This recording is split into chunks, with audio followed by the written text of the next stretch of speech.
Good morning. Good morning. If we could quiet down, we're going to begin the meeting.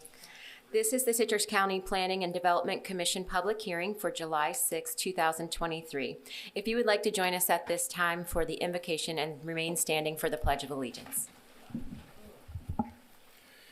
Dear Lord, please give us the grace to be understanding, patient, and tolerant. With these attributes, we can conduct our work in a manner which is pleasing to Thee, our county, and its residents. In the Lord's name, amen. I pledge allegiance to the flag of the United States of America and to the republic for which it stands, one nation, under God, indivisible, with liberty and justice for all. For the courtesy of the applicants, the board, and those around you at this time, please silence your devices. Welcome back, board. Hope you all had a wonderful July 4th weekday. May we have the roll call, please? Yes. The following Planning and Development Commission members are present this morning. Stacy Worthington, Chair. Richard Barnes, First Vice Chair. James Royce, Second Vice Chair. Robert Bass, David Bramblett, Michael Facemeyer, Kurt Stone, and School Board Representative Chuck Dixon. Thank you very much. If any person decides to appeal any decision made by the Commission with respect to any matter considered at this hearing, he or she will need a record of the proceedings, and for such purpose, he or she may need to ensure that a verbatim record of the proceedings is made, which record includes testimony and evidence upon which the appeal is to be based. During the public input portions of the meeting, individuals are given 3 minutes and representatives of an organization are given 5 minutes. When anyone wishing to speak comes to the podium, please complete a yellow form and hand it to the recording secretary. Please print your name, address, and the number of the application for which you are speaking on the form. The yellow forms can be found at the podium by the door. If representing an organization, a letter of authorization must accompany the speaker or be on file. Comments will be limited to the topic being heard. Please state your name and give your address for the taped record. CU-2023-00001 will not be heard today. It will be heard at a future date. At this time, we will open to the public. This is an opportunity to come forward and address the board on any general comments that you have. Anyone like to come forward? Open to the public. Going once, twice, seeing none, we'll close open to the public. We have minutes to approve. No. Yes. You're right. I'd like to move that we approve the minutes from November 4th, 2021 and December 2nd, 2021 as submitted. We have a motion by Commissioner Facemeyer Second. and a second by Commissioner Bass. All in favor, say aye. Aye. Opposed, no. Motion carries. Just a question. Okay.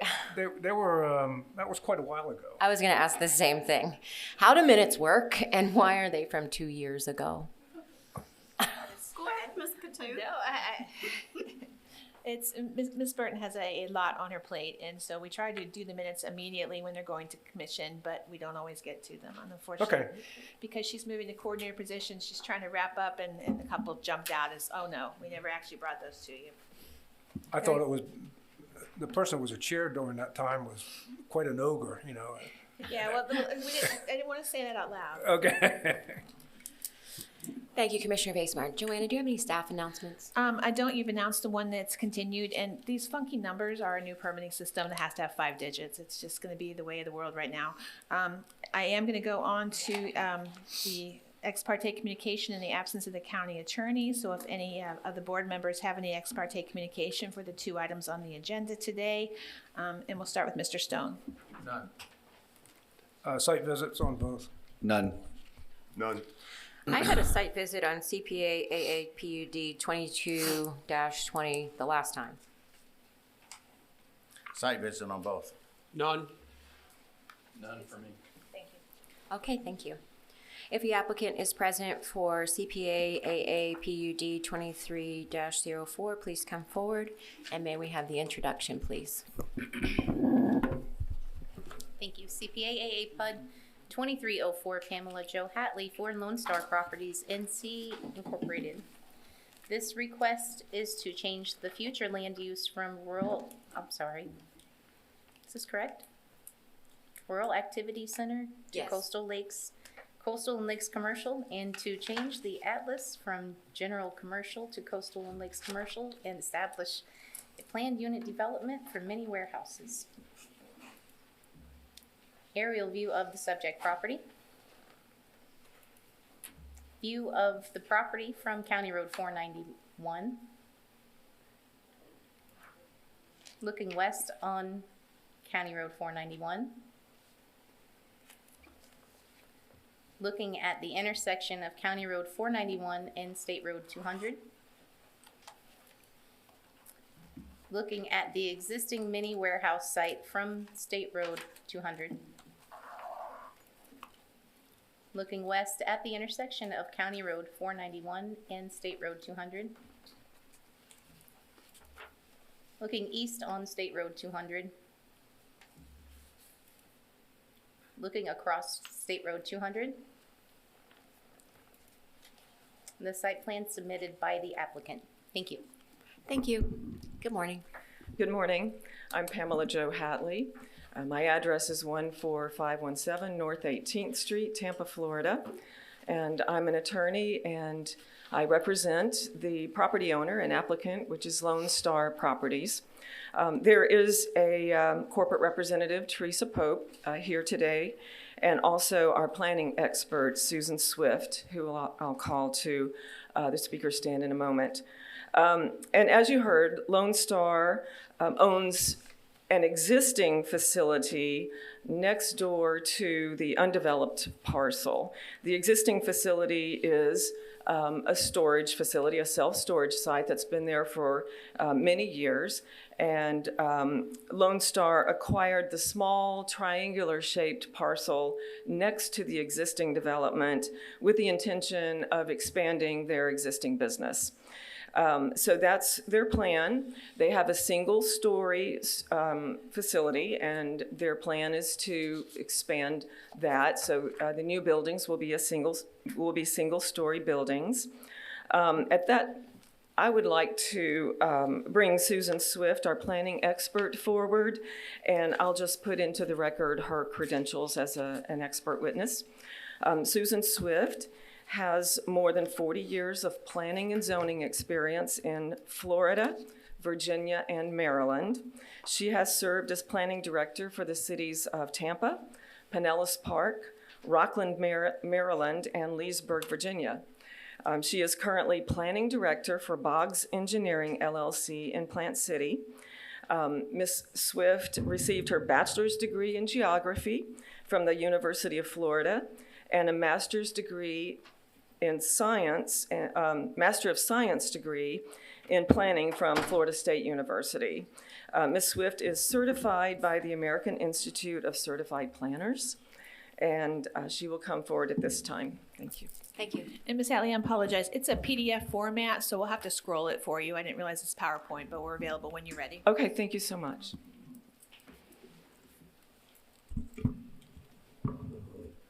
Good morning. Good morning.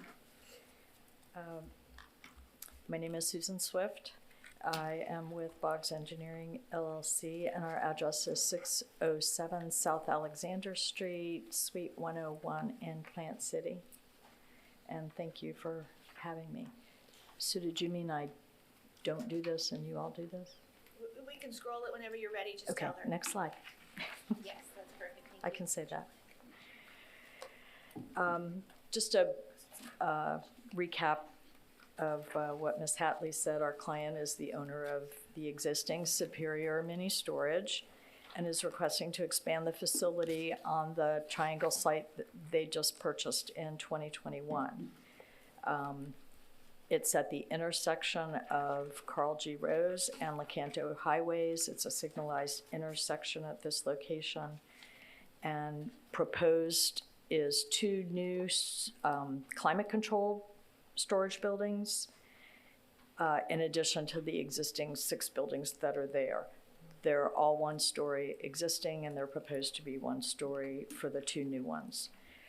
The existing buildings total 48,600 square feet, and the new buildings would add 43,308 square feet.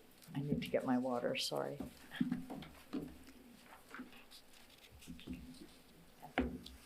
Sorry, my allergies are acting up today. Next slide. This next slide. Uh-oh. There we go. As the staff showed, the future land use category is currently rural activity center, and the zoning is, with the exception of the teeny corner on the maps that they showed, is now general commercial, GNC. Our client understood that a mini warehouse was a conditional use in the GNC, and they had an FAR of 0.5 to work with because it is in the rural activity center land use category. They also anticipated that a PUD might be required to integrate the two sites. However, due to a series of complexities and conflicts in the code and the plan, we're here with an application for a future land use plan amendment, a zoning atlas map amendment, and a PUD overlay. And now they're put in the situation that the FAR is now 0.3 instead of what they thought was 0.5. And I'll come back to that. So how we got here, I won't read all of these and I won't dwell on them, but this will just put in context for how we got here. With a seemingly simple mini warehouse as a conditional use in GNC, but as we have found, now it's not.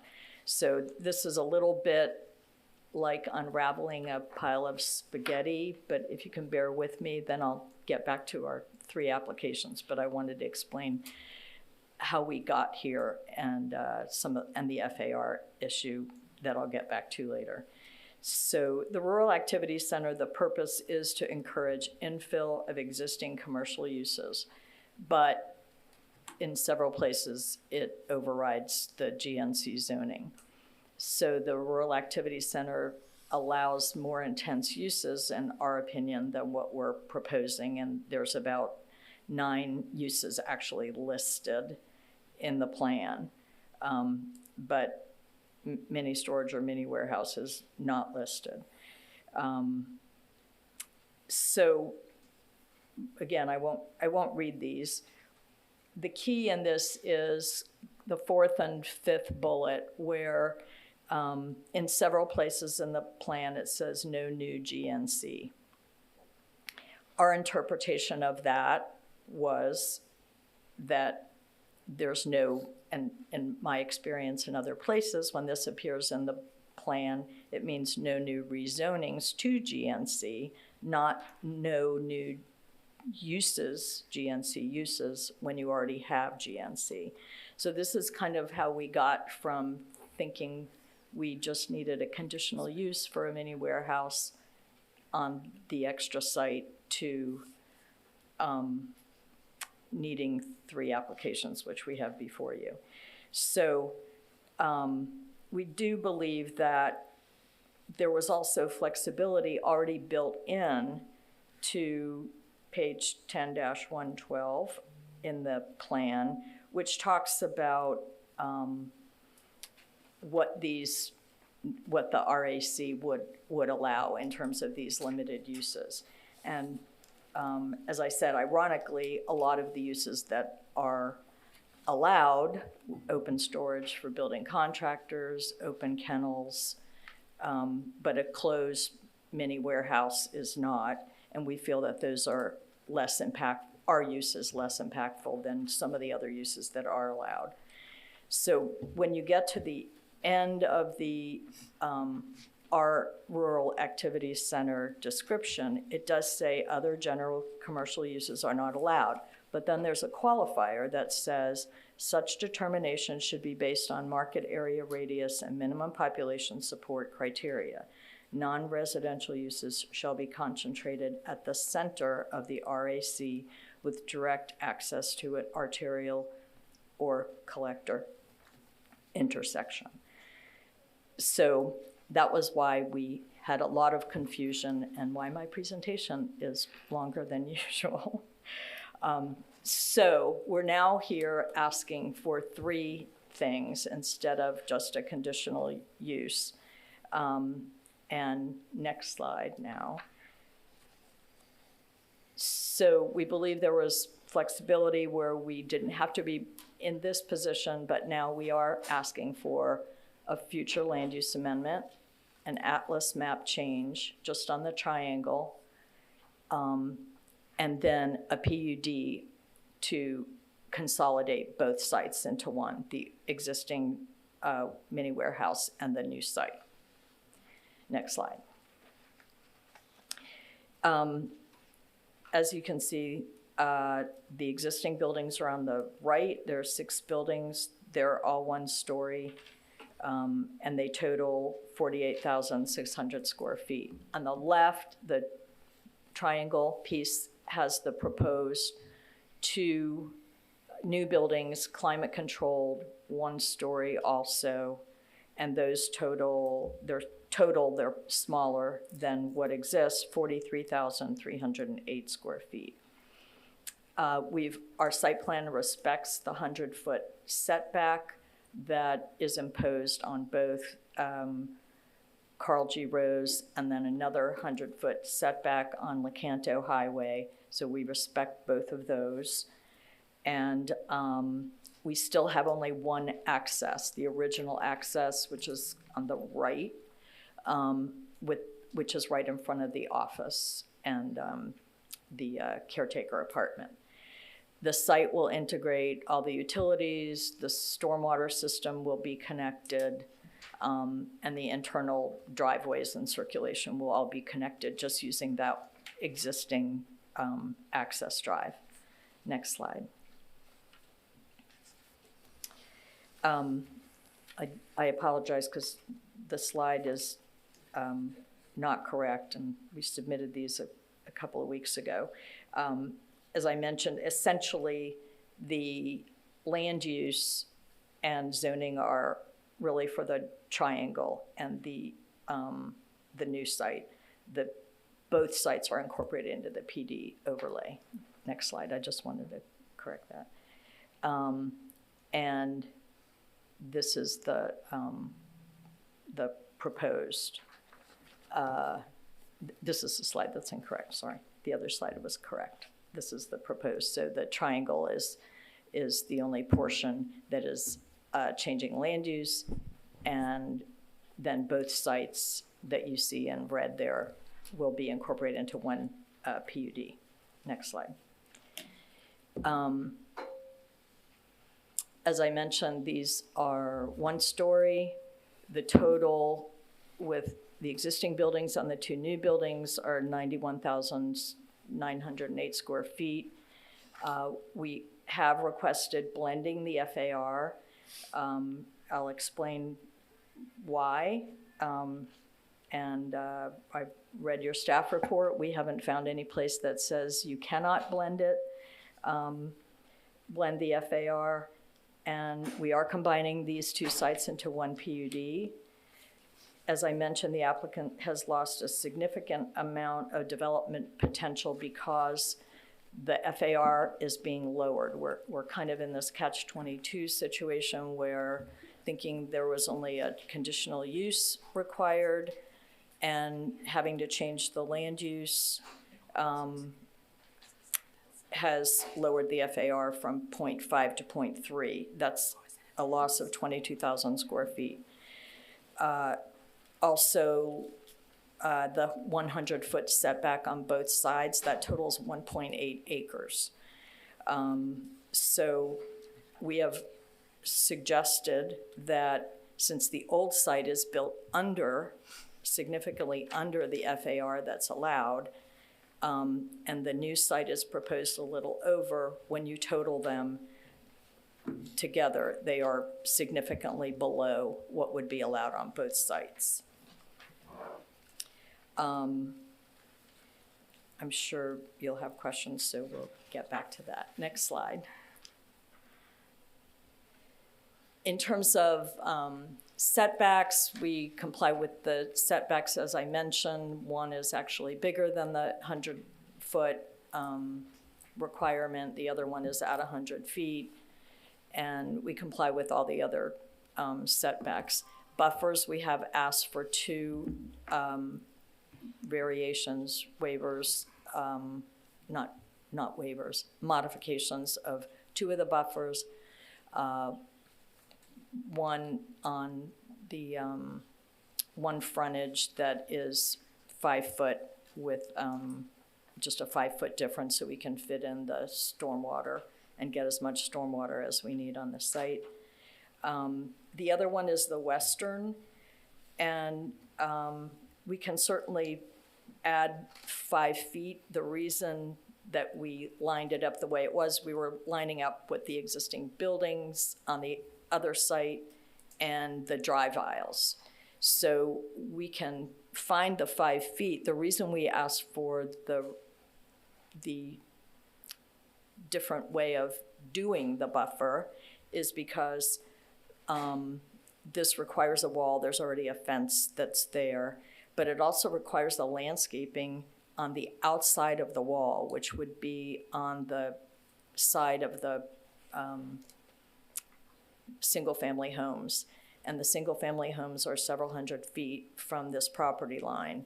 So it just seemed like a maintenance issue of getting around a wall and managing landscaping, formal landscaping in a very natural area that is way at the back of those single-family lots. That was the reason that we requested those. We thought it was just more practical way of doing the buffer on the west side where there's natural vegetation. Next slide. Our architects have reviewed the design guidelines. We believe that these drawings respect those. As I said, they're all 1-story. The doors are not facing the frontage. All the frontage on the 2 streets do not have overhead doors. We've broken up the facades. Next slide.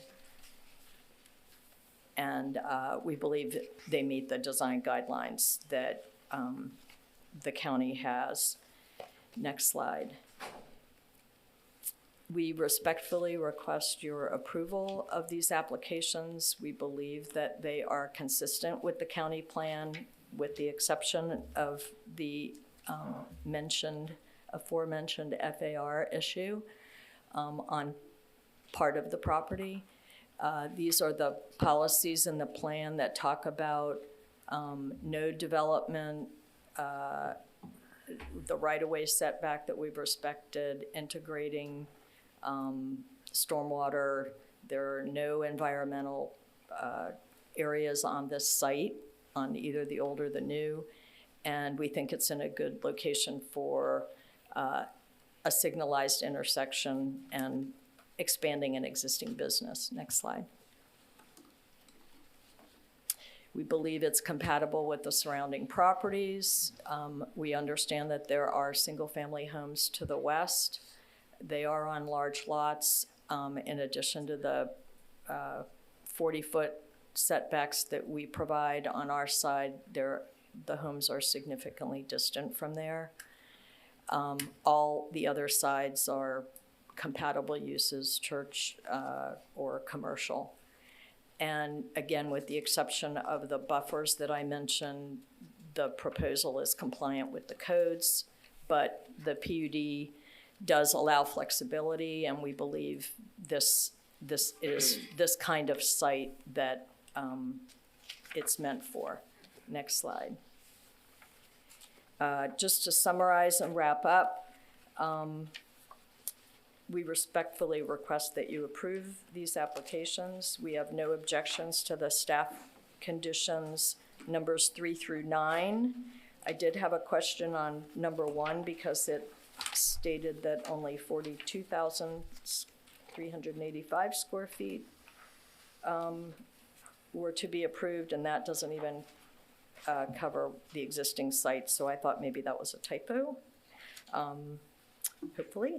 And then number 2 was the buffer issue that I've already explained. We would like to move forward with the buffers that we showed on our site plan rather than planting on the building a wall and planting on the opposite side of a wall.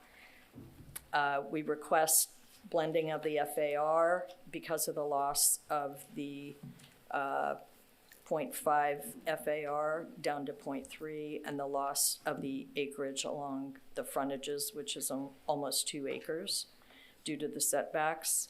We do believe this is a very logical expansion of this business on a site that would be very small for the other permitted uses in either of these districts that could allow drive-throughs, open storage, and a lot of other impacts, more driveways, more traffic, more noise. This is a very quiet use. There's only one existing driveway, that's all there will be. And the impacts are really quite low. So this has been a lot of process for us, but I think it's a very good project for this location and this intersection. It is less impactful than many, many, many of the other uses that would be allowed. And as I said, it's compatible with the surrounding areas. It's consistent with your plan, and it's compliant with your codes, with the exception of the FAR issue and the buffer issue that I mentioned. Bless you. And with that, if you have any questions now or later, I'll be happy to answer them.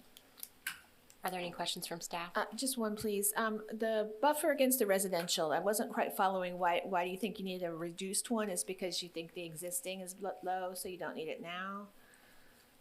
There's a fence there now. Mm-hmm.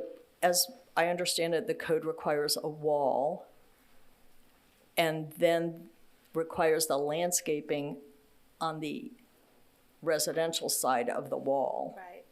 So the wall, first, there's a fence there, so we'd prefer to keep the fence, and it has been there as a buffer along the entire, even the existing site. That's been the accepted buffer. The wall is a maintenance issue to keep that side of the wall. And then the biggest issue is how to plant and maintain on the outside of the wall over time in the rear of those properties. And just to add on to that, the residential properties that are on the northwest of the site, the back of the site, those, as Ms. Swift explained, are large lots.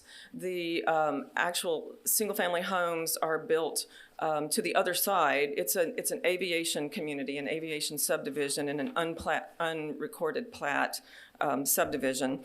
But there's a very wooded area behind all of those homes that abuts the subject property, both the existing site and the undeveloped site.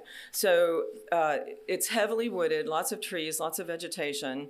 A masonry wall, of course, would require construction, footers that could possibly interfere with the roots of the trees that are growing there.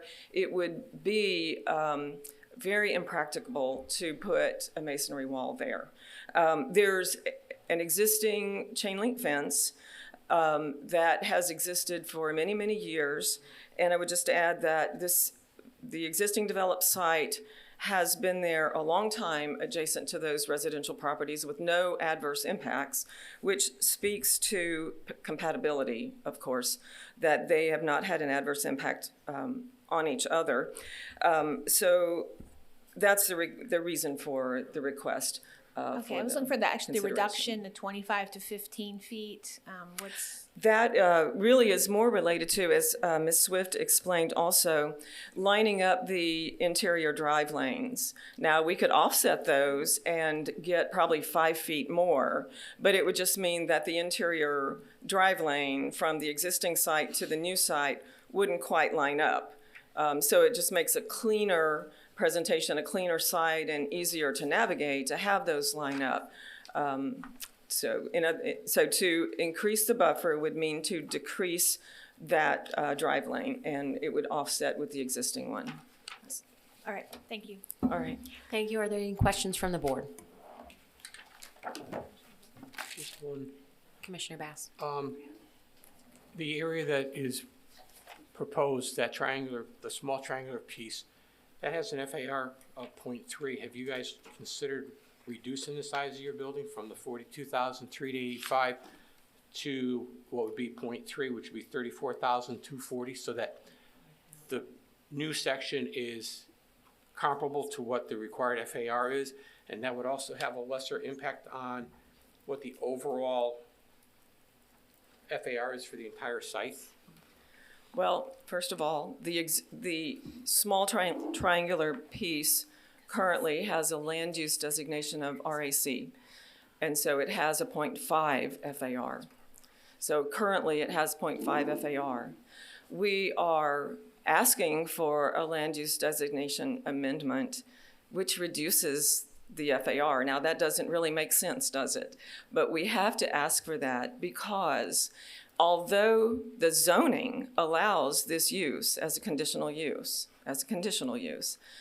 the underlying comprehensive plan states certain uses are allowed in RAC, and it doesn't list storage facility.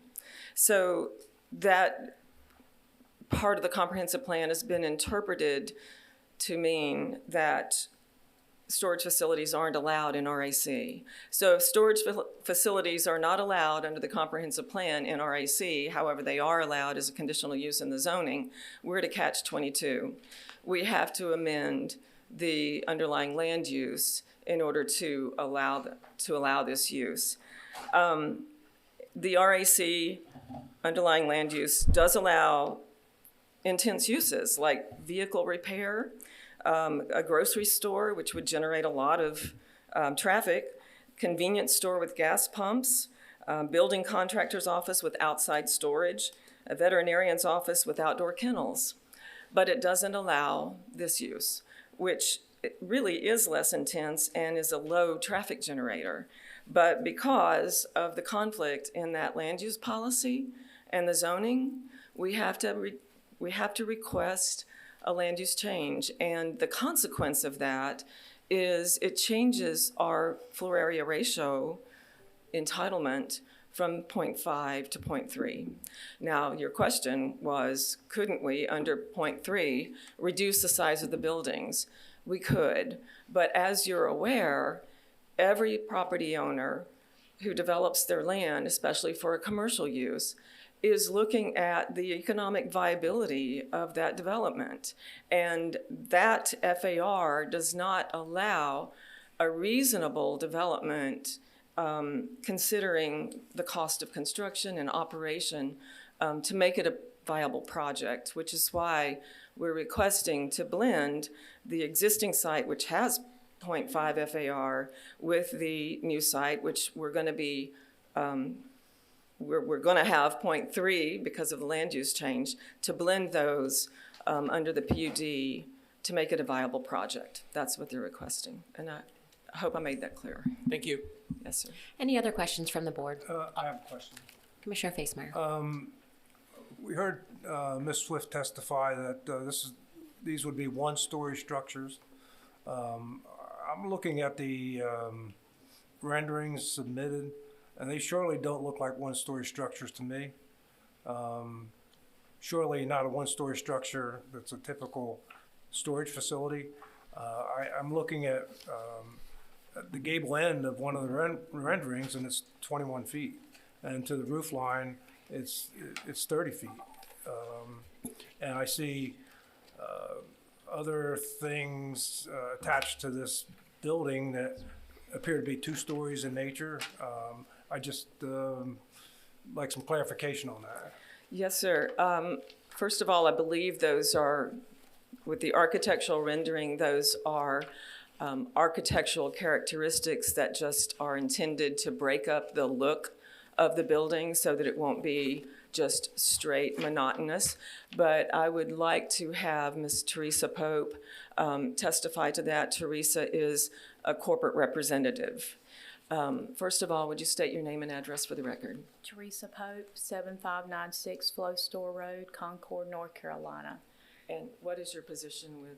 I'm the operations manager with Lone Star Properties. And Ms. Pope, would you please explain the existing site? Is it 1 story or 2 story on the existing development? It's 1 story. And is the intended use of the development on the new site to be 1 story or 2 story? 1 story. Okay, is there any intention at all to make it more than 1 story? No, we don't typically like to multi-stories. We do single stories is on ones we do. Okay. Are the architectural renderings that we're demonstrating to the commission, are those single story? Yes, they are. Okay. And anything that looks higher than a single story, is that use space or just what decoration or architectural features, or what would you describe? It's more decorations, pretty much what the architectural requirements were for the facade of the building. And I believe, thank you, Ms. Pope. You might wait and see if they have any questions for you.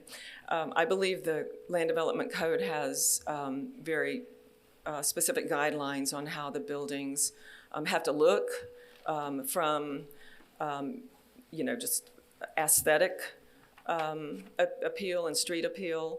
So those are intended to address those things. But as we go through site plan, the process, we'll have to comply with the code, but they, as you heard, will be single story. That is all that is intended, is single story. Thank you. Commissioner Facemeyer, any other questions? No, that's all for now. Okay. Any other questions from the board? All right, we're seeing none. Thank you very much. All right, thank you.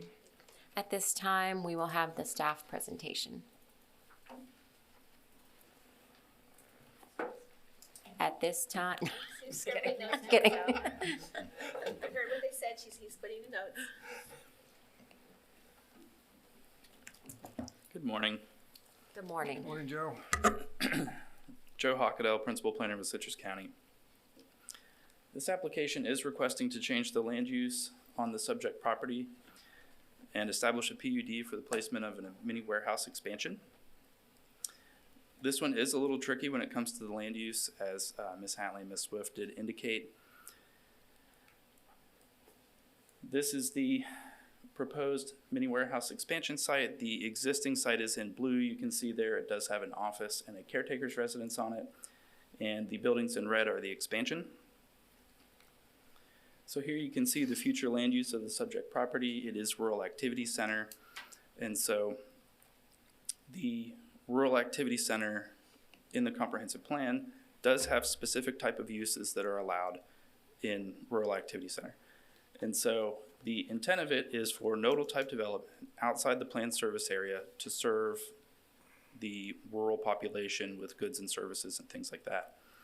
But it is quite limited. And so the future land use and the zoning maps have to be compatible with each other, but the comprehensive plan future land use is going to limit the intensity and the types of uses that can go there. And so here you can see this is the existing and this is the proposed. They're only proposing the CLC on lot 34, which is the expansion site, because CLC does allow for a mini warehouse type of use. And so here's the existing atlas. Again, you can see the existing atlas is already general commercial with a little bit of Coastal Lakes residential over here in the corner. And so that is changing to Coastal Lakes commercial. And the tricky part with this is that the general commercial district does have a higher intensity uses, it does have higher floor area ratio. than what the Coastal Lakes Commercial allows. But because of where this is located in Citrus County, it's in the Coastal Lakes and River region. And our comprehensive plan says no new GNC land uses in the CLR district. And so even though the Atlas is GNC, the future land use is Rural Activity Center. And since Rural Activity Center limits those uses that can go there, they can't then change the future land use to general commercial because of where this is located. So Coastal Lakes Commercial is really one of the only options they have as far as changing the type of allowed commercial uses that could go here. And so general commercial uses can go there, but they have to be compatible with both the Atlas designation and the comprehensive plan designation. So that's where some of this tricky stuff comes in, because they do have GNC on the Atlas, and it's Rural Activity Center on the future land use, which limits the type of uses. It does allow for some commercial uses, as they indicated, just not the commercial use that they're proposing. So that's why they're going to Coastal Lakes Commercial. And here you can see this is the existing mini warehouse facility looking towards the expansion site. And there are commercial uses in this area. There's a house of worship across the street, automotive service center. There is a multi-unit plaza and a retail building. And so the site does have commercial development in the general area. The applicant is requesting 2 deviations, as they stated. One of them was for landscape buffers. The site plan or the master plan does indicate a 15-foot buffer on this. It looks like the north. It's actually the northwest property line abutting the residential, where a 25-foot type D with a wall would be required. The residential lots adjacent to this are relatively large in size. A lot of them are fairly wooded. But the land development code, because this is large non-res, would require that type D with a wall. They're also requesting an average 20-foot type C buffer along the roadway of 491. Land development code says 25-foot type C. They're saying average 20 foot. They could utilize a portion of the drainage system there to get that extra 5 feet, but it's pretty close. The bigger issue is the floor area ratio. So the Rural Activity Center does have a max floor area ratio of 0.5, and Coastal Lakes Commercial does have a max of 0.3. So it does reduce their floor area ratio from what's existing on site right now. But the floor area ratio is intended to limit bulk for an area. And so you can see these 2 mini storage buildings, especially combined with the existing ones, are quite large, much larger than anything else in that area. So the use itself of mini warehouse isn't necessarily incompatible because they've got a mini warehouse site right there. It's the scale of these. The scale of them is much larger than anything around there. And so the comprehensive plan says each land use has a certain floor area ratio maximum.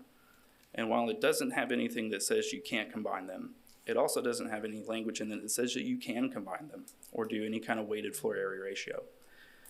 And so the lot 34, if you look at it by itself, has a floor area ratio of 0.37, which is above the 0.3 allowed. If you look at it weighted with the existing site, it's 0.35. So it's still higher than what CLC allows, but it's lower than what the Rural Activity Center allows. But it still is beyond what the comprehensive plan allows.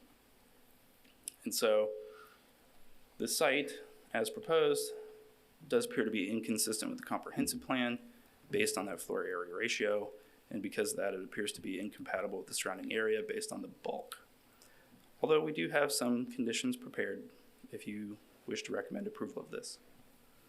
Thank you, Joe. Are there any questions from the applicant for staff? Okay, thank you. Any questions from the board? Joe, what's this North Triggers Point road that runs supposedly along the west, northwest corner of the or side of the property? Yes, that is an access easement that's part of the 12 Oaks Air Estates subdivision. Joe, were you through, Commissioner Stone? The surrounding uses, the ones that you mentioned earlier, church, auto repair, those are all permitted in the rural activity center, right? To the best of my knowledge, yes. Yeah. Any other questions? I have a question. You may or may not be able to answer this question, but the current storage units, they just have a 6-foot fence.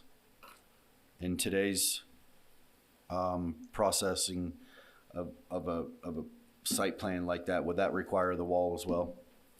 If that was to go in as a brand new development, yes, it would require a wall. What happened? Was the LDC changed to require that? Why is it required now? Why was it not required then? The existing mini warehouse facility, I believe, was permitted in 2005, which was before I started working here. And Okay. I think the large and small non-res design standards were created or became part of the land development code in either 05 or 06. So Okay. I don't think they were a requirement at the time that that was permitted. So then we think that a wall that stops at a fence would create an additional buffering for a property on a new development. Yes, a wall would help limit the impact from a larger development adjacent to residential. Okay, thank you. Any other questions from the board? About the same thing. Would having a wall then require an access road to get in there to maintain and be buffer? And where would they get in if they had to? I don't know if I can answer that. Okay. Let me make a comment, at least to the board. It seems to me that they're proposing to utilize the vegetation of their neighbors to satisfy some of their buffering requirements on the side, which does not seem to be appropriate to me, to utilize some of your neighbor's property to satisfy your own development. Okay. Are there any other questions? Looks like none, Joe. Thank you. The public portion of the meeting will now be opened. If there is anyone present in favor of the application who would like to speak, please come forward to the podium.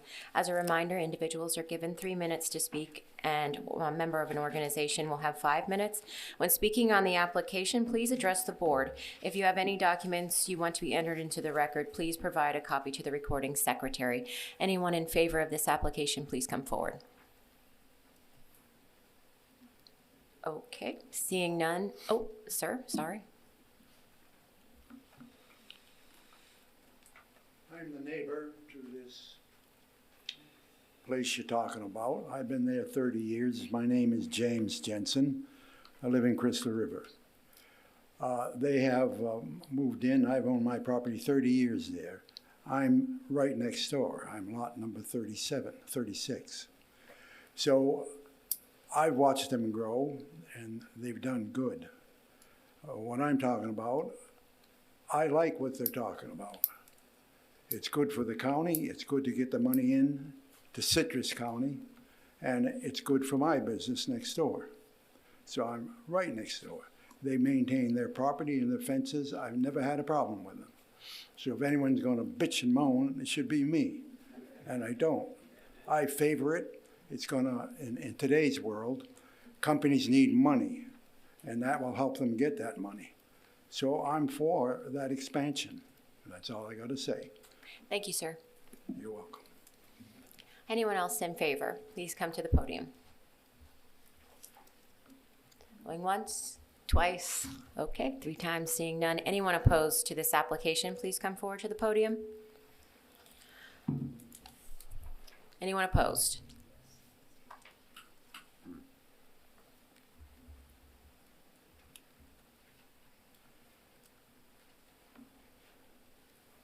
My name is Judy Smith, and we're on 7700 North Driggers Point.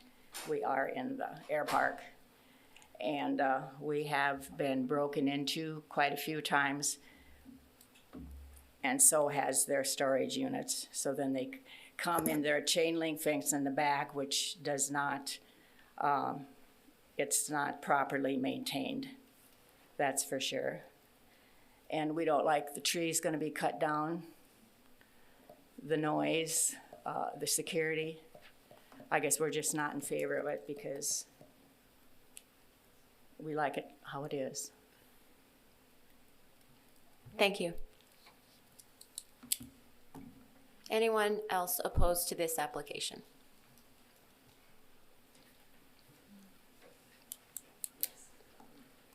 Hello, Good morning. I'm Lisa Madru, and I live at 7813 North Fairwind Loop. And it'll go directly in back of our property, and we're the one that paid for and put our fence up. But it's not, it's only 4 foot. And of course, I'm not in agreement for having this built, but if it is, I feel like you should build a 6-foot fence at least. And the one that is on the old property, a tree must have come down on it, and it hasn't been fixed. The bar's broken, and it's kind of dented in. But anyway, I just assume not have more storage areas next to us. The other thing is how much, if at least some trees could be between the buildings and ours to at least block some of the noise and the view. Thank you. Thank you. And if you all could please hand your yellow forms to the recording secretary. Anyone else opposed to the application? The yellow forms would go right up here to Cheryl Burton. Anyone else opposed? Going once, twice, 3 times, seeing none. At this time, would the applicant like to respond?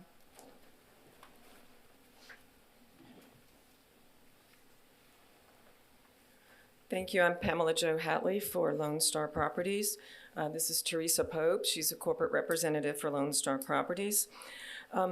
Ms. Pope, to your knowledge, has the existing storage facility ever been broken into? The only time that I'm aware of that it was broken into. Can you speak into the microphone? I'm sorry. The only time I'm aware of that it was ever broken into was right after we purchased the property, and they came in from the side of where the proposed property, they came in from there and bent some of the iron things. And we've had the property, I think, about 15 years now, and that was when we first purchased the property. Thank you. So to your knowledge, no subsequent break-ins in the past 15 years have occurred? No, none. Thank you. Okay. There was a question that was brought up earlier, I believe, by one of the commission members about using vegetation on the residential properties as part of the buffer. We cannot do that. The buffer has to be on the applicant's property, the subject property. There are existing trees and vegetation on the new site, the undeveloped site, and some of those, yes, would be used for the buffer and screening, but we could not rely on buffer on adjacent properties. It has to be on the applicant's property. So I just wanted to clarify that. There was also a question brought up about Druggers Point, and I did research that. This subdivision, this residential subdivision to the northwest of the subject property is an unrecorded plat. However, I did find that there are easements across the rear of those residential properties abutting the subject property, and those easements constitute an ingress and egress for all the property owners in there. So it's essentially a roadway, but it's a private roadway across private properties. So they have, each of those property owners have that across the back of their property. I also wanted to just reiterate that this undeveloped site that we're proposing the land use changes on and proposing for expansion As you can see, it's a small site and it's an irregularly shaped parcel. So its uses, its economic use or value to any other commercial user or developer would be limited by that. But for this property owner, it's perfect. It's perfect for expansion of their existing building or their existing business. It wouldn't be perfect for many other uses, but it's perfect for them. And so all they're trying to do is expand their existing business. They have found through their ownership of the existing site that it stays at near capacity all the time. So there is a need for expansion here, and it's a perfect site for them.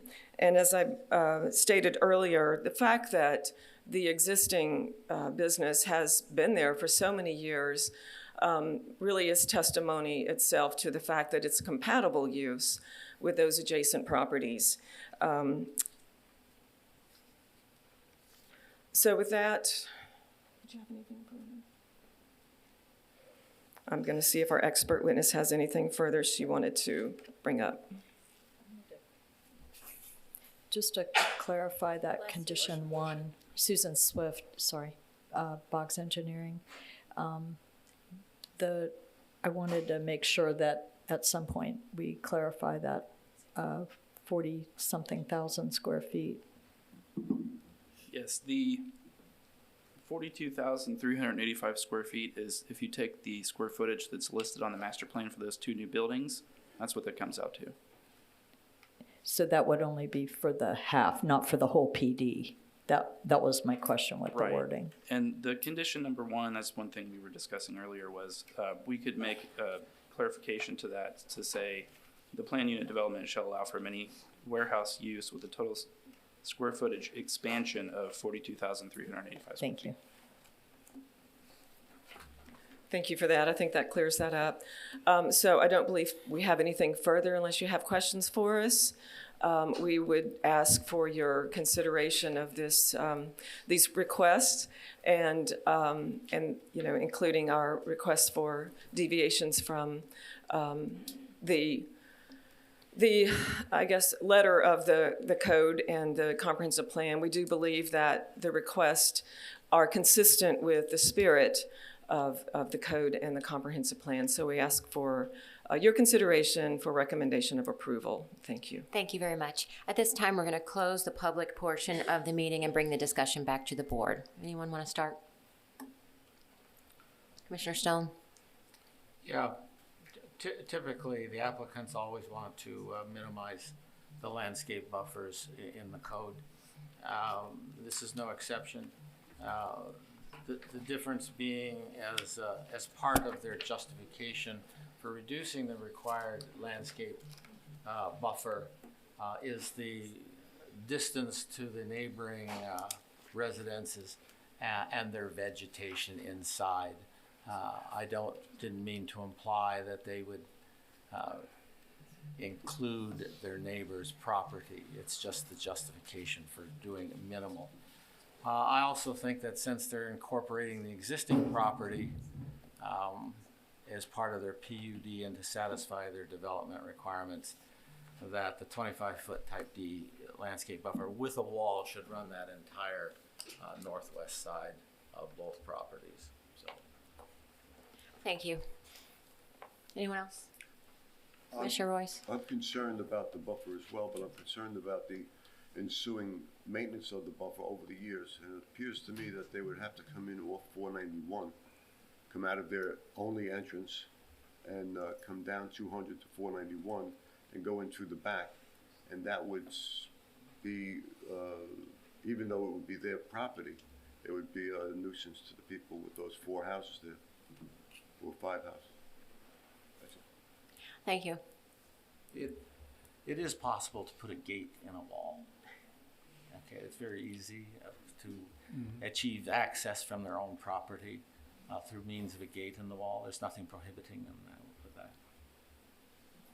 Well, Board, I would just like to say I'm not in favor of rezoning this property. I think RAC makes sense, is the best use of that land, and it was well designed in the comprehensive plan, so I will not be voting in favor. I think that this is a fairly limited request that they're asking for. Some of the other uses that are allowed there, gasoline sales, taverns, building trades, contractors, vehicle repair shops would be a much more intense use in that corner. I think that we would probably have a few more neighbors here if they were deciding that they were going to put an automobile repair shop there. This is a quiet use. The fact that the comprehensive plan doesn't say you can and doesn't say you can't with the floor area ratio blend leaves that, in my opinion, up to interpretation, and I interpret it that I would agree with what the applicant has to say. I'm a little bit on the fence, no pun intended, about the wall and the fence. I understand what the applicant is talking about. You can clearly see the large swath of trees back there, although that they are the property to the adjacent property owners.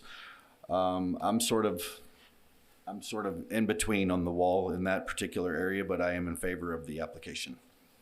Commissioner Bramlett, I just want to say just one thing to what you said.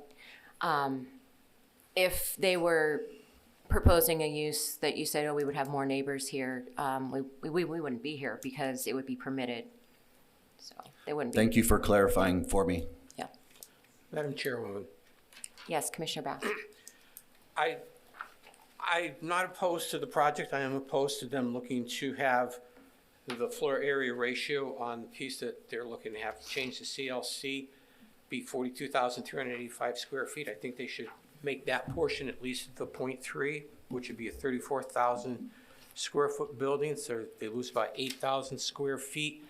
That would also help, I believe, with their ability to achieve the type C buffer along 491. And as far as the buffer along the northwest side, I can live without the wall, but I think the 25-foot buffer is acceptable on that side, but the wall's not necessary. So I would be in favor of this if we were to reduce that CLC to 0.3, or the new area to 0.3 on the CLC side, and that would still give us a combined floor area ratio, but it would not be 0.35, it might be 0.32.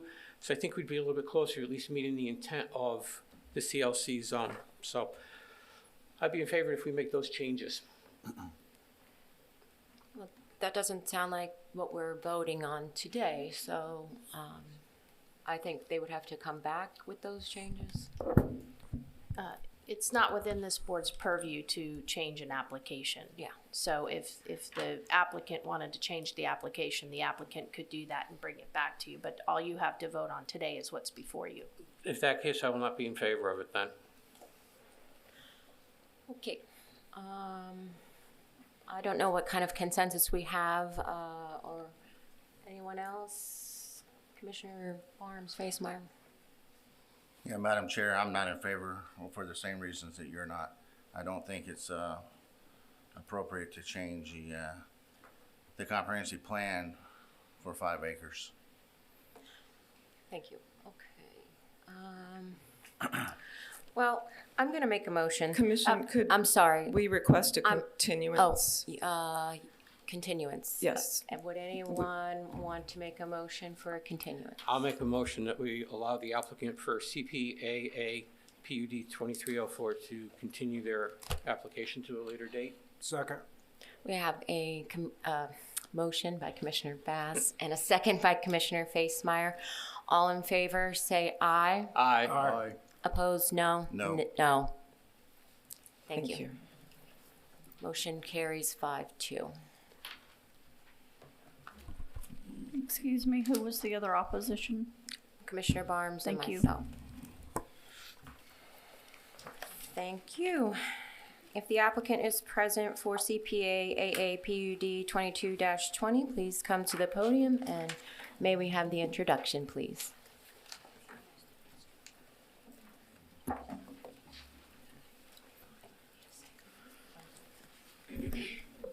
CPAAA PUD 2220, Dr. Michael Wilburn for CJC Crystal River LLC. This is a request to change the future land use and LDC atlas from the LDR to the MDR district and to establish a PUD for 10 multifamily duplexes. Aerial view of the subject property. The subject property from West Seven Rivers Drive. Looking east on West Seven Rivers Drive. The intersection of West Venable Street and West Seven Rivers Drive. The subject property is on the left. Looking west on West Venable Drive. This is the current zoning of the surrounding area. This is the proposed zoning for the subject property. The revised master plan submitted by the applicant. Thank you. Good morning, Michael. Good morning, Commission. Michael Wilburn, professional address P.O. Box 938, Floral City, Florida, 34436. This is a project PUD that you have seen previously. The request is to go from LDR to MDR, and the property size is approximately 5.39 acres. This parcel is bordered on the east by a parcel that is owned by Citrus County. And as you can see, it appears that the property line, when it was sold, was separated on a JD line, considering that the entire portion of the county property is in a wetland to the east. The current zoning, LDR, allows for up to 6 units per acre with a PUD.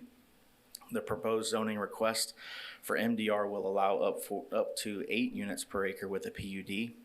And with that, this site is capable by code with a PUD of allowing up to 43 units. And as you just heard, we are requesting the approval of 20 units, which is a reduction from the 32 that you previously have seen.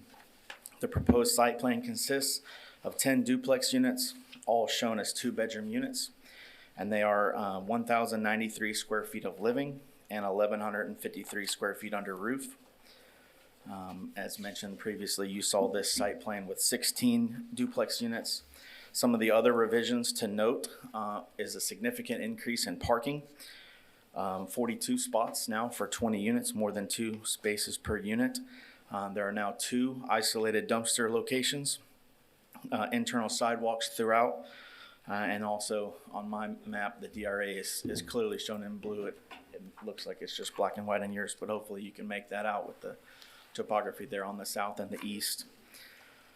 And also we've increased the setbacks on the north and west property lines. We are within the allowable maximum impervious and FAR as prescribed in the Land Development Code.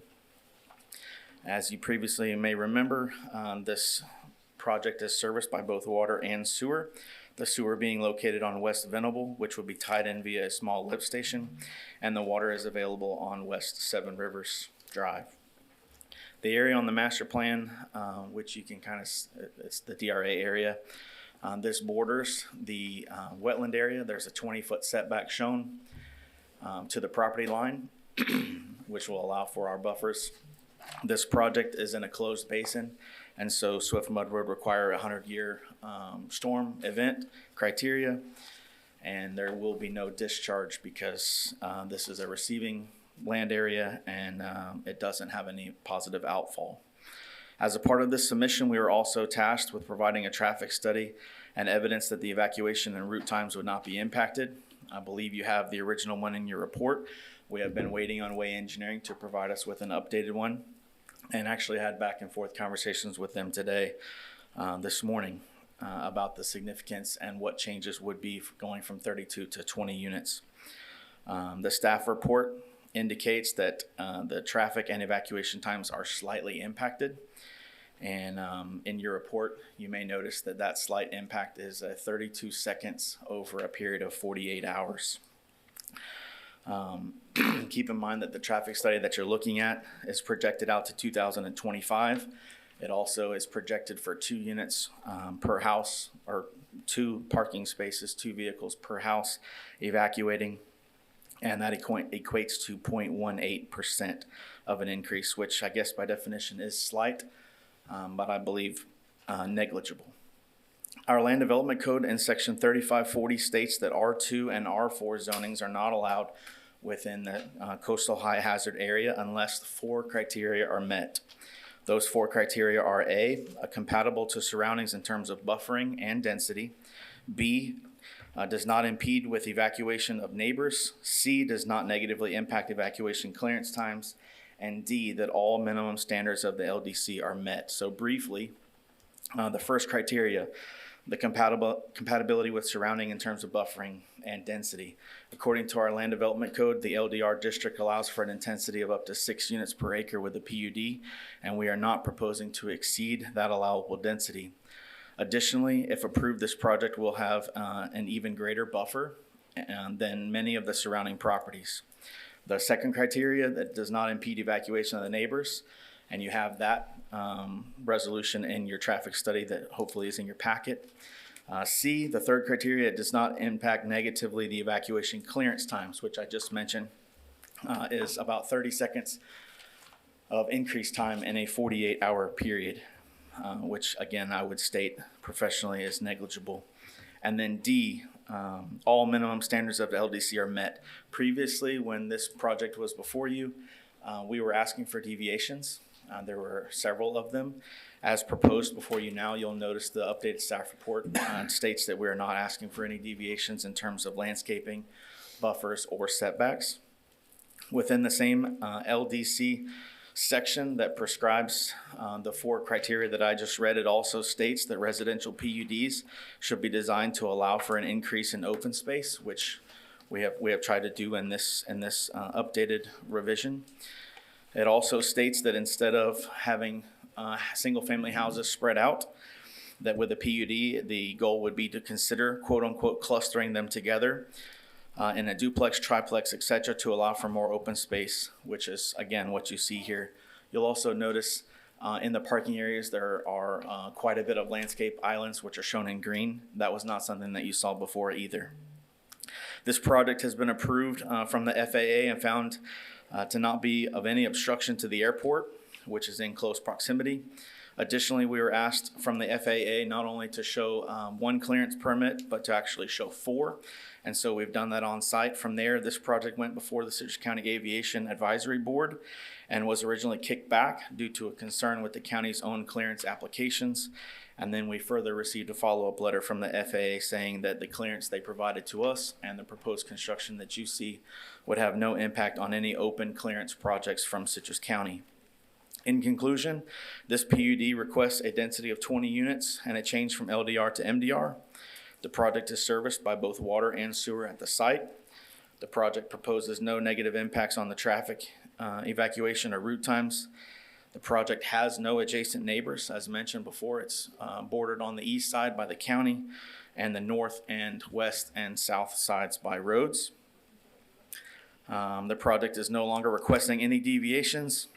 The project has received all the clearances from the FAA and the Citrus County Aviation Board and meets a need in our county for housing. And with that, I would love to answer any questions that the board may have. Any questions from staff? And from staff, Commissioner Stone, one moment. No? Okay, thank you. Commissioner Stone, now you're up. Mike, are these going to be privately owned, or is this a rental property? These will be privately owned by one entity. Thank you. Thank you. Any other questions? I have a question. Do you know if the coastal high hazard area line lies on that flood zone X and AE? Like, is that the delineation for the coastal high hazard area? I want to say no, but Okay. I'm not positive. Understood. Thank you. Any other questions from the board? Yeah, Michael, you stated there's only going to be 42 parking spaces? I believe there's 42 shown, yes. There's For 20 units. We're required by Land Development Code to have 1.4 units per, or 1.4 spaces per unit. And so I believe that's 30-something, and we're providing 42. And you don't have any guest parking? Yes, there would be, I guess, whatever that delta is, 10 to 12 guest parking. in addition to quite a bit of loading zones, which you'll see there. I believe there's 6 or 7 loading zones that we've added. Thank you. Any other questions from the board? Garbage collection, how are you gonna do that? There's two,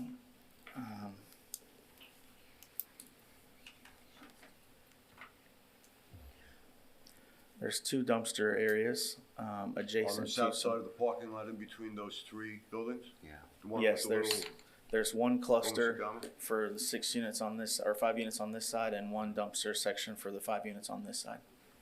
I would imagine that there'd be twice weekly pickup by a garbage truck would back up, take the dumpster, dump it, whatever. So the way this is designed, they would actually pull in, pull straight up to it, dump it, go down the roundabout and back out. And where would recycling be accommodated? It could be in the same area. It's a large collection area. They could easily have a dumpster for recycle, reclaimed, or and also the solid waste. Just one more question. I noticed that on the southwest where there's a wooded area, there's a 25-foot type C buffer. And on the north side where there's a roadway and homes, there's a 15-foot buffer. Why is the discrepancy? Yes, I believe in the staff report, it outlines what the required buffers are. And that came straight out of our last hearing meeting with you guys, and we placed in there exactly what was required. Actually, the north property line only requires a 10-foot type A, unless I'm speaking out of turn, Mr. Hakadil. And we're providing a 15-foot, so we're actually providing an increase over what is required in that area. And why did you do 25 on southwest? Well, because that's a busier road, and it would be more appealing to have a thicker buffer on that roadway for noise and other lights, things like that.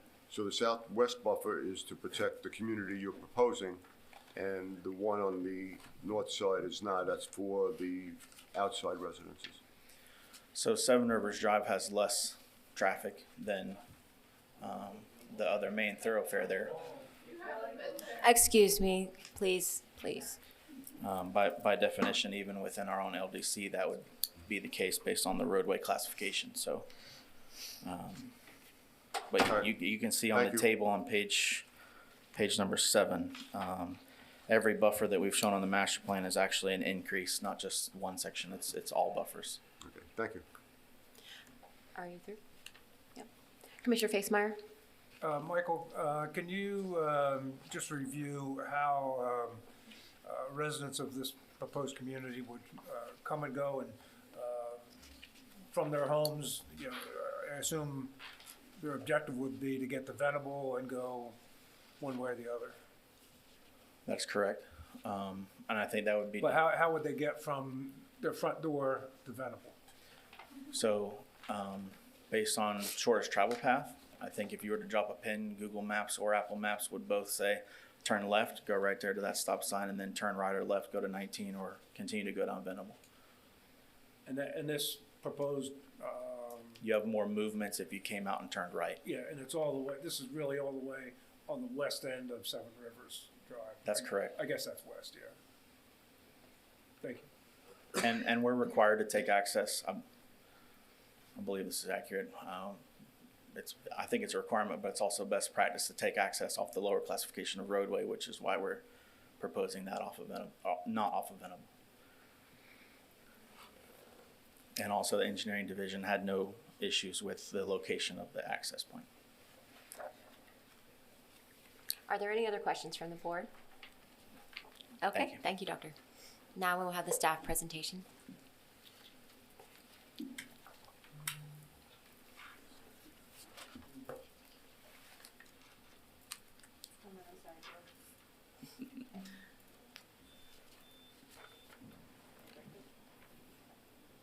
Here we go. Good morning, Joe Hockado, Principal Planner. This application is being heard to change the subject property from low-density residential to medium-density residential and establish a PUD for a multifamily project. This application was heard by this board previously on April 6, 2023, and was recommended for denial. The applicant has revised their submittal and come back before you. So here you can see the subject property. This is the low-density residential, and the neighborhoods around it are all low-density residential, and they're proposing to go to medium-density residential because LDR does not allow for multifamily projects. It allows for a duplex on a lot, but not multiple duplexes on a lot, because that's multifamily. And so medium-density residential does allow for a multifamily project with a planned unit development. So this was the previous submittal, and this is what is proposed now.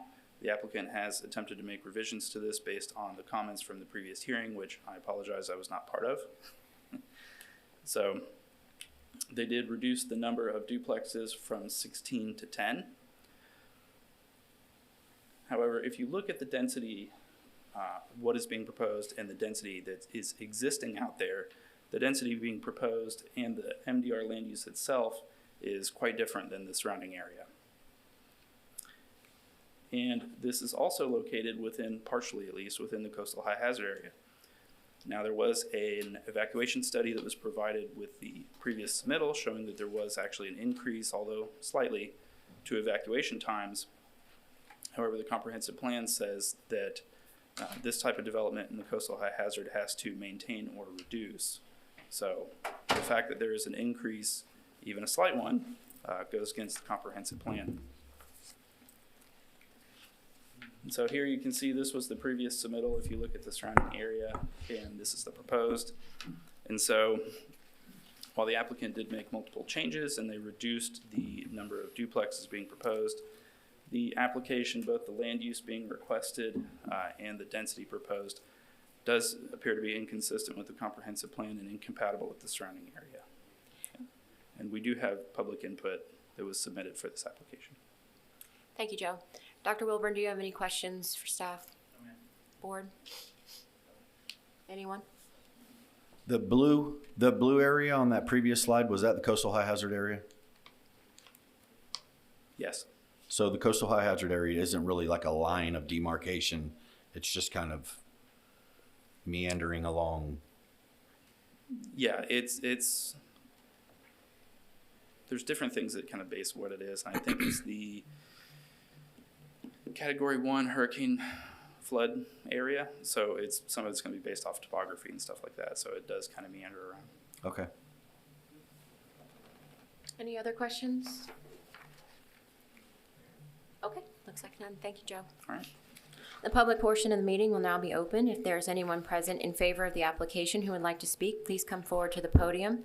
As a reminder, individuals have 3 minutes to speak. Members of an organization get 5 minutes. When speaking on this application, please address the board. If you have any documents that you want entered into the record, please provide a copy to the recording secretary. Anyone in favor, please come forward. Going once, twice. Anyone in favor? Seeing none. Okay, anyone opposed to this application, please come forward.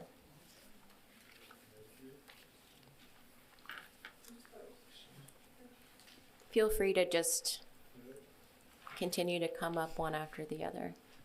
You don't have to be called. Good morning. Hope everybody had a good 4th. Good morning. My name is James McQuett, and I live at 7824 West Flight Path Court, Crystal River. And I apologize if you heard this before, but even though a revised application has been submitted, our arguments against the rezoning remain the same. Rezoning 7630 West Seven Rivers Drive from LDR to MDR is in conflict with the county's comprehensive plan and will have a direct negative impact on the 310 plus residents of Crystal Paradise Estates, if approved. We feel that it is not consistent with the aesthetics of the single-family homes in our neighborhood. The homes in Crystal Paradise Estates, which include the homes on Seven Rivers, do not have public sewage. We all use septic tanks. Public sewer is available on the south side of Venable, where they'd have to go underneath the road or through the road. Public sewer is available south side of Venable, and inquiry to the Department of Water Resources verified that they could connect to an existing sewer force main. It would require running a line under Venable and an outside lift station. We see no provision on the revised site plan for this lift station. In addition, we did not see a specific area aside. Within the development for composting yard trash, which is recommended for the comprehensive plan for medium-density residential development. Also consider the impact of our infrastructure. A few homes in our subdivision are connected to city water, but the majority 200+ use wells. We are restricted to watering once a week now. How would adding another 20 households address water conservation? That, and with the probability of getting 900+ homes a couple of miles away in the rock crusher area, causes an additional burden to emergency personnel in our area. According to a April 28th article in the Chronicle, County Chamber of Commerce President Wooten stated, "Our infrastructure is not strong enough to handle this unprecedented growth." We strongly feel that based on performance standards that have been established by the county regarding drainage, flood protection, utilities, separation of uses, densities, parking access, environmental and water resource protection, preservation of wetlands, open spaces, and convenient on-site traffic flow, this application should be denied. Thank you. Thank you. Next speaker?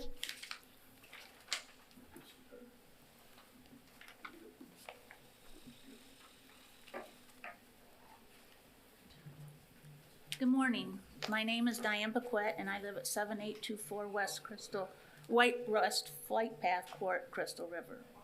I am extremely concerned about the traffic that will be generated by amending this section from LDR to MDR. Mr. Wilburn provided a traffic study by Way Engineering stating the development does impede residents, but does not negatively impact evacuation. Mr. Wilburn's presentation at the 4-6 meeting only addressed the evacuation portion of the study.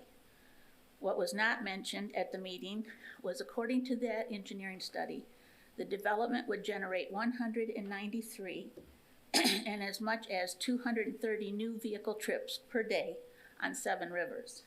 The amount would now be slightly less with the amended application. However, according to the 2020 U.S. Census, there is an average of 2.3 vehicles per Florida household. That would mean an additional 46 vehicles in the neighborhood. 7 Rivers is a very narrow street. Mowing companies park in the road on a daily basis, leaving only one lane open for vehicles. We have no sidewalks, so in addition to vehicles, we have pedestrians, bicyclists, and golf carts that use the road. Now, if the development is approved, we would have another 20 families using 7 Rivers. Can you imagine the impact all that additional traffic would have on our community? Another concern is the exit to 7 Rivers, the only access at the east end of the development on a blind curve. In Mr. Wilburn's rebuttal at the April meeting, he stated the road is placed where it is so it aligns with the road directly across from it. There is no road directly across from the exit. I also want to address stormwater and flooding. A portion of the proposed rezoning area is in a flood zone, and my property, among others, including the airport, are also in a flood zone and directly downhill from this property. When we have a heavy rain, the water runoff and debris flow downhill from 7 Rivers onto our property. The Land Development Code states Citrus County is committed to ensuring properties are not impacted by flooding as a direct result of development. The National Flood Insurance Program based their premiums on actions communities take to reduce flood risk. We are now paying high premiums, and I fear rezoning would only increase the rates. To me, traffic safety issues alone are enough to deny this application. I strongly hope the commissioners see the negative impact this development will have on our community and deny this application. Thank you for your consideration. Thank you very much. Next speaker?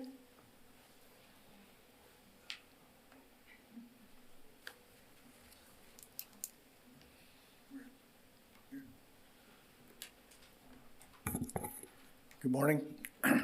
My name is Ted Tiedekin. I live at 7401 West 7 Rivers Drive, Crystal River. I spoke at length in the last meeting about what we feel are dangers of the traffic on Seven Rivers Drive, especially the location of the access road or the service road accessing Seven Rivers. I believe Mr. Wilburn was incorrect to state that the access road sits directly across from Walt Terrace. I believe the actual location is further to the west, a point directly across from Lot 13, slightly west of Lot 14. I was unable to pinpoint the exact location of this access road because of omissions of existing features on the site plan for features along Seven Rivers Drive. By existing features, I mean there are no streets or utility poles indicated on the site plan, nor is there a scale indicated. I can't say that these omissions were deliberate, but I'd like you to keep in mind that a vehicle traveling at 50 miles an hour heading west has a traveling distance of 73 feet per second, or 300 feet in 4 seconds. We are extremely opposed to this change in zoning because the impact, excuse me. Huh? Excuse me, I can't read things. What? Oh, yeah, the new proposal appears to address the concerns in the last meeting about the buffers and other things. He's made fixes to the footpaths, buffers, and parking areas, and also adds 2 smelly dumpsters. We don't like the approach that this is taking.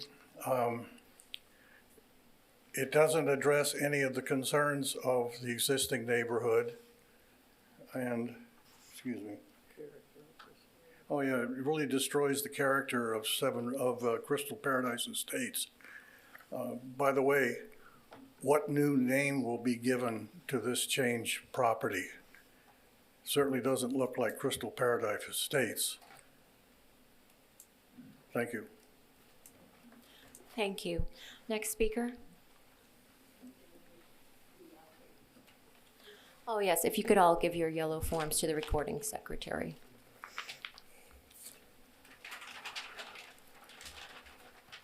Good morning. Good morning. My name is Kristen Neeson. I live at 7316 West Seven Rivers Drive in Crystal River, and I am a local realtor, and I grew up in Crystal Paradise Estates.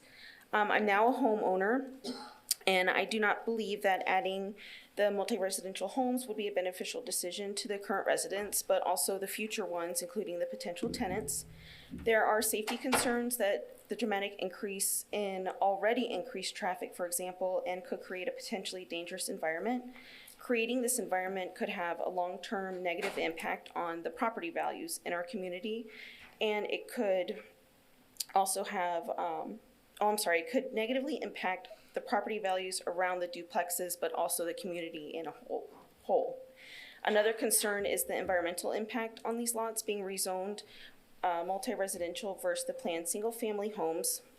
We have a large variety of wildlife, some that are protected, that will need to be taken into consideration, and the appropriate permitting applied for and moving.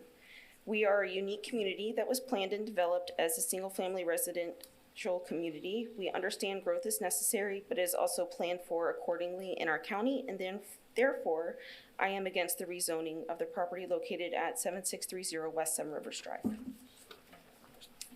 Thank you. Next speaker.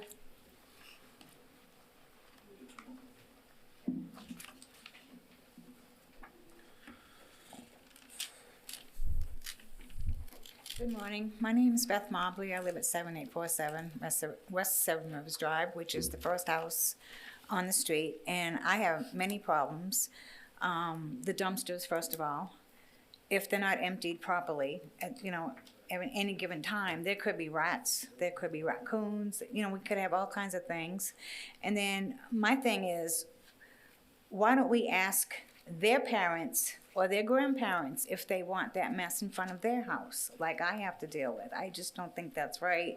The construction's gonna be ridiculous, cutting down all those trees and building houses and everything. And then he said, last time we were here, I discussed the trees in front of my house, and he said that they were gonna put trees up. Well, what's wrong with the trees that are there? Are they gonna put smaller trees, so it's gonna take forever for them to grow up to be big trees like they are now? And of course, everybody's talking about the traffic. It's gonna be ridiculous. And then low income, I have no problem with low income. No one's talking about low income here. But I don't have a problem with it because at one time I couldn't afford a house. But if you go to the police station and talk to the police and see what they have to say about what goes on in low income houses. So I oppose it. I just think it's ridiculous, you know, and you know, we have so many houses there, and why should we put duplexes up there? Okay, that's all I have to say. Thank you. Thank you. Next speaker. Anyone?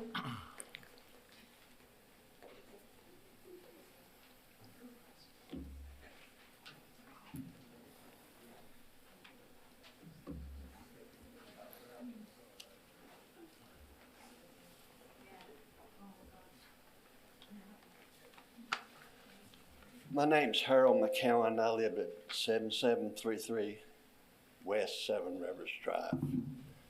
I've lived there for 52 years. So I've seen the neighborhood grow slowly over the year. But one thing that's the reason that I chose that place to live when I first moved to Florida was because all the houses and their lawns and stuff were kept up nice. It was a big golfing community. Unfortunately, we lost our golf course. But all in all, it's really a nice, quiet neighborhood. And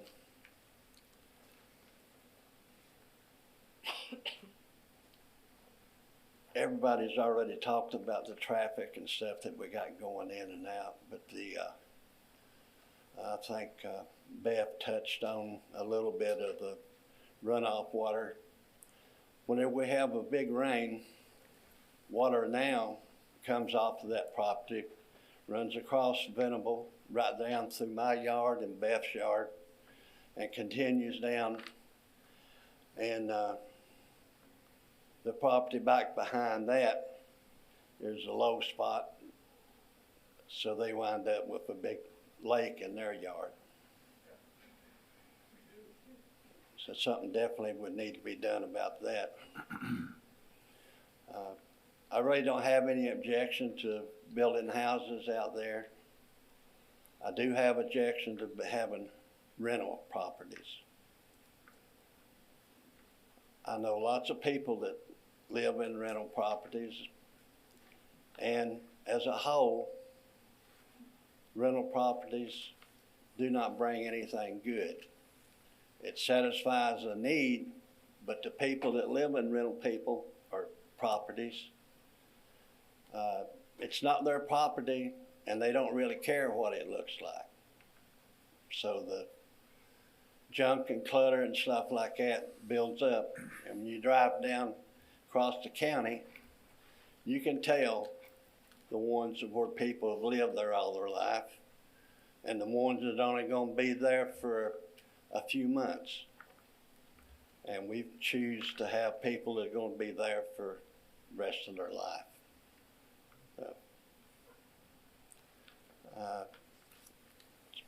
All I got to say. Thank you. Thank you. I'm going to make mine. I'm Yvonne Boyle from Seven Rivers Drive also. And I'm going to shorten mine up a little bit because you said a lot of things that we've already gone through. So to go with the traffic and to go west on 219, all 310 residents of this Crystal Paradise Estates has to go to Seven Rivers Drive. And there's 7 side streets that accommodate the 310 families and would exit past this 5.3 acres. And it's 9/10 of a mile from that lot to Home Depot or 19, wherever. And 4 of the side streets are at or close to the entrance exit of these absentee owner rental duplexes. And it would be just horrendous in a hurricane to get out of there. And now they're talking about, in today's paper, about the widening or resurfacing Duncan Field, and that's the only other way out of from this 310. But to go west immediately, you have to go on Seven Rivers Drive. Crystal Paradise Estate residents are for county growth and legitimate needs for housing. Wellborn would obtain 95 to 100% support for single-family homes on that acreage. So we propose to. We are opposed to rezoning for rental duplexes in highly prestigious Crystal Paradise Estate single-family neighborhoods. And I'm going to let it go at that because I think since the last time you voted 7-0 because it doesn't come to the contrary. It's against a comprehensive plan, so that's our decision. Thank you. Thank you. Next speaker.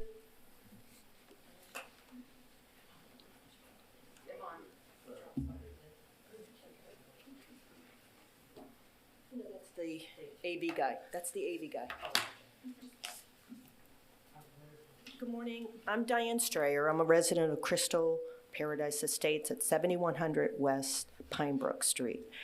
I purchased land there 5 years ago and built my home, which is significantly larger and added value to the community.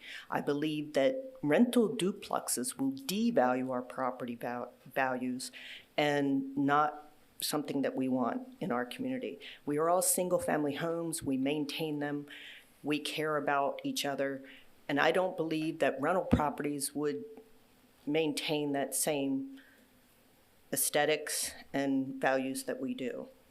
A lot of the discussion has been about traffic, and our infrastructure as it is right now in Citrus County barely maintains what we have. Adding additional multi-dwellings will increase the burden in our infrastructure. And as a teacher at Rock Crusher Elementary, which would service these homes, we would see overcrowding with the additional Rock Crusher community being built across the street, and these homes adding to that as well. I don't want to see our beautiful school lowering its standards. Also, the mascot for Rock Crusher Elementary is the gopher tortoise, and there's quite a few gopher tortoises located on this property, which would have to be relocated elsewhere. Again, an endangered species. Our main concerns, are the property values, the environmental value, the environmental impact, the traffic issues, and aesthetics. You want multifamily dwellings next to your home? I don't think so. It's just what we want. And as our planning commission, we hope that you hear our plea to deny this request. Thank you. Thank you. Next speaker.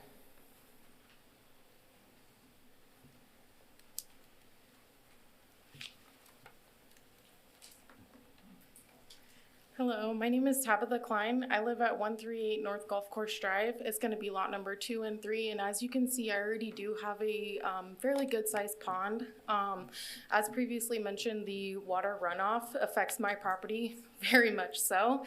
As you can see, lot number 3, the bottom half of that property is a good portion of a pond, and when it rains and during hurricane season, it actually extends from the third lot to the second lot, and about half of my entire property is covered in water and wetlands. With the water runoff issue, I feel it might get even closer to my house.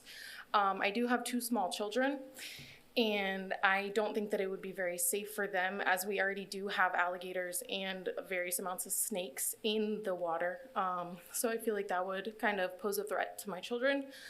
Also, the traffic brought on by all these multifamily houses would pose a threat to my children as far as safety in riding a bicycle down the road or walking to the bus stop, walking from the bus stop, things like that. I just am all opposed about this. We moved from Tampa to have a nice quiet life once we had children. And I feel like this is kind of getting a glimpse back into Tampa. We moved to have a quiet lifestyle, and we chose a great neighborhood for that quiet lifestyle. And I feel this would very much disrupt that. Thank you. Thank you. Next speaker. Anyone? Going once, twice, 3 times? Seeing none. Okay. Dr. Wilburn, do you have any rebuttal?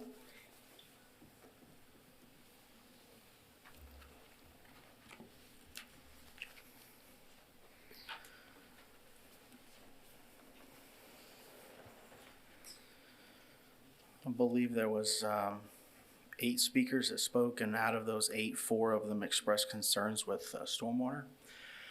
And so I'd like to address that again, because there is one thing that I did not mention in my presentation, which is probably worth noting. Not only is this a 100-year storm event location where we would have to retain 100-year storm runoff, we're also not allowed to impact, and we have to prove through modeling that we're not impacting any adjacent neighbors. But what I didn't mention is that this a portion of this parcel is in a flood zone, and you can kind of see it follows the north. It's not exact, but it follows the north edge of the pond, and everything south of that line is in a flood zone. So in addition to the requirements that we would have to retain stormwater, we also have to retain flood stage.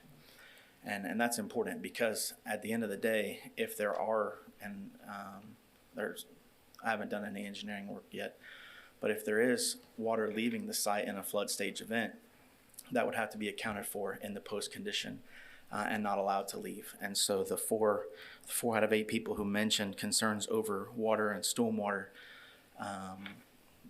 the development will actually mitigate and absolve a lot of the issues that they currently have. There was one person, or 2 people, I apologize, who were concerned about species on site.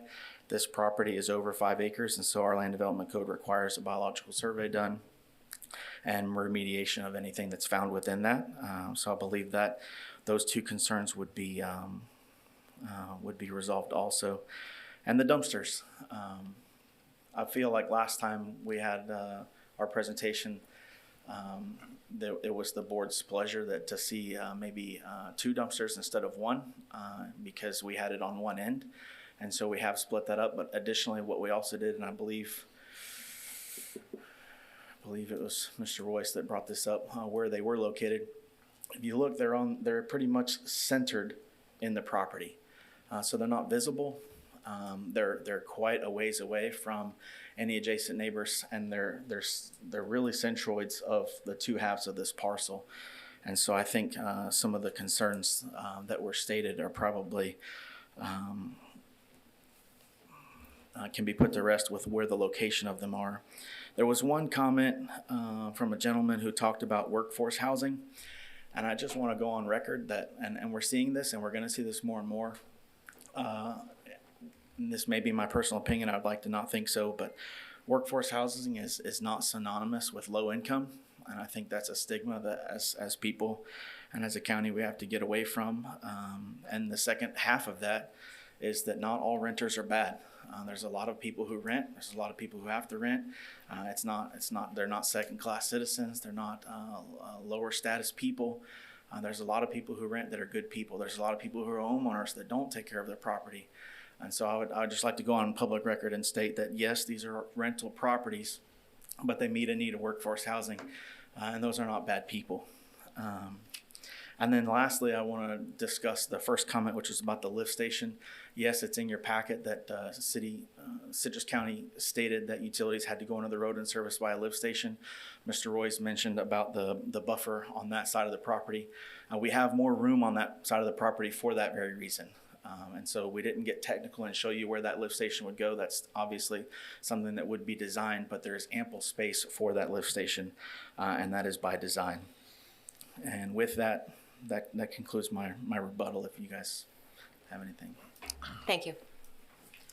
At this time, we'll close the public portion of the meeting and bring the discussion to the board. Anyone? Okay, so just to follow up with what Mr. Wilburn said about the workforce housing and stuff like that, that stuff is much needed in Citrus County as a real estate agent.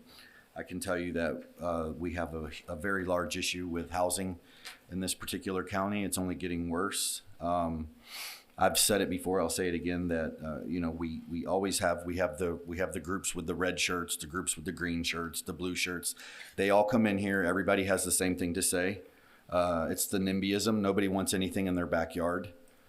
I understand that, but at some point, there's going to have to be something in somebody's backyard. I mean, we're running out of locations, proper locations to put things like this. I don't like the despairing comments. I've said it before, and I'll say it again to this group as well, the disparaging comments about renters. As Mr. Wilburn said, I've seen some rental properties that are kept up better than some of the homeowner-owned properties, and I currently am a renter as well. So, I mean, not that I take it personally, I just think that tends to be the low-hanging fruit in conversations like this. Water runoff is always talked about, and water runoff is always going to be dealt with on any project. I would probably say that the water runoff in this particular area would only get better because this particular property would be closed and would not allow any of that runoff that currently just runs through and around into the other properties. It would actually catch a lot of the neighbors' properties. I love this project. I just do not like the location. I cannot vote in favor of it because of the coastal high hazard area. And that is the one particular item that is the sticking point for me. That's why I was so interested in where the coastal high hazard area was. Was it just a corner of the property? But it's basically the entire property. And because of that, I can't vote in favor of it. Thank you, Commissioner Bramlett. Commissioner Bass? I'm not in favor of this application either. Following up with Commissioner Bramlett, the coastal high hazard area disturbs me, as well as imposing multifamily in a low-density residential area. I think it really kind of sticks out as a sore thumb, and I don't think it's the right area, so I would not be in favor of the application. Thank you. Commissioner Facemeyer? This application is not perfect. None of them are. And I hear loud and clear the residents and their concerns, the residents of Crystal Paradise Estates. However, I believe this is an ideal situation for workforce housing relief.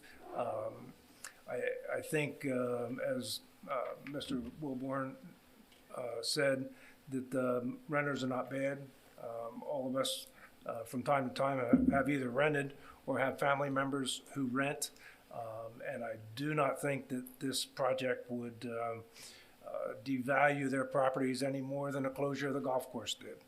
So traffic, I think, is going to not impact these residents who live farther off Venable. In fact, if anything, those residents would impact, the new project. They come and go already. So anyway, it's a long-winded version, long-winded way to say I support this project. Thank you, Commissioner Facemeyer. Anyone else? Yeah, Madam Chair. I want to commend Michael for revising this and changing it, the density quite a bit. But as Commissioner Bramlett and Commissioner Bass stated, the high velocity area, this is not for that project. So I'll be completely opposed to that. I'm just going to jump in here now and say that piggybacking off of Commissioner Barnes, that Michael, I appreciate the revised site plan and the changes that you made. Multifamily is in demand in Citrus County, and the infrastructure is there for this project. However, it does not address the fact that this is incompatible with the surrounding uses. So I will also be not in favor of this. And I also agree with Commissioner Bramlett's comments about renters, and I feel like that doesn't do anything to bolster your your arguments when you're testifying. I think that there are good renters and I think there are good homeowners, and I don't think that we can overgeneralize a specific group of people. Anyone else? Madam Chairman, I'd like to make a motion. Thank you, Commissioner Bass. You're welcome.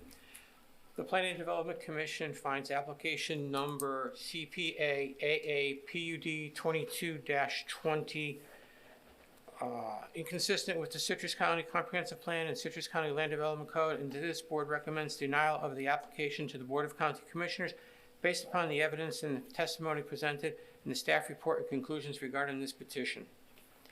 Thank you. We have a motion by Commissioner Bass. Second. Second by Commissioner Barnes. Any further discussion? All in favor, say aye. Aye. Opposed, no. Nay. The motion carries 6-1. Thank you very much. It's just any other business and then closing. That application's canceled. Is there any other business to come before the board? Joanna, you had something? Yeah, your next meeting on 7/20, we have 5 applications. 2 of them are getting a lot of public input. You'll see some in your packet, and we're going to keep emailing you public input. So July 20th will be a little lengthy meeting with a lot of people here, more than today I expect. We're doing our overflow room. We did cancel the 8/3 meeting, correct? Yes, so your August 3rd meeting is canceled. It's just the way the timing was. We had only an internal application, which we could push to the next one. So August 3rd is been canceled. August 17th, I think we have three on there. Excuse me, could you all please be quiet? We're just trying to wrap up the meeting. If you could exit quietly, please. No problem. Don't come on August 3rd, but next time, yeah, prepare for a long one. Okay. Thank you, Joanna. Any other business, board? Seeing none, the meeting is adjourned.